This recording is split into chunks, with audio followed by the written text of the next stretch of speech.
ఎవరు కట్టారు అని అంటే ఏబి మాసిలమణి గారు 1972వ సంవత్సరంలో ఈ పాటను ఆయన కట్టారు.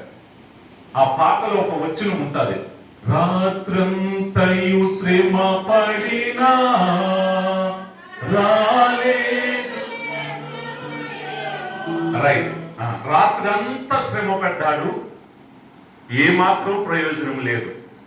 3 రోజులు శ్రమ పడ్డాం, ప్రయోజనము లేదు కొంతమంది జీవితాలలో. ఎందుకు లేదు?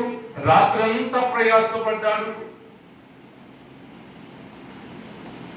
ఎందుకు ఫలితాలు రాలేదు అని అంటే ఆ తరువాత వచ్చిన అంటాడు, ఆత్మార్పణ చేయకయే ఆశించితిని చెలిమి అహమును ప్రేమించుచునే అరచితి.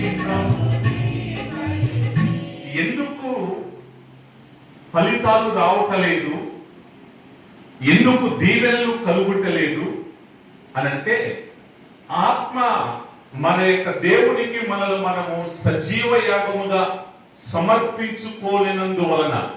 ఇంకో విషయం చెప్పాలనంటే అహాన్ని ప్రేమిస్తూ గర్వంతో బ్రతుకుతూ మనం దేవుని సన్నిధిలో ఎన్ని సంవత్సరములు గడిపినా నీ జీవితంలో అపజయమే గాని జయం అనేది రాదు అని ఈ 5 వచనాలనే ఒక ప్రసంగంగా మనం చెప్పుకోవచ్చు. ఈరోజు నేను ఇచ్చే వర్తమానం రాత్రి మధ్యలో ఆపివేసిన వర్తమానాన్ని తిరిగి మరలా ప్రారంభించడానికి ఈ స్థలంలోకి నేను రావడం జరిగింది. వాస్తవంగా చర్చిలోకి వెళ్ళిపోయాను. మా చర్చిలోకి నేను చర్చిలోకి వెళ్ళాను అని అంటే సెల్ ఫోన్ అసలు తీసుకువెళ్ళను, మా ఇంట్లోనే పెట్టేస్తాను.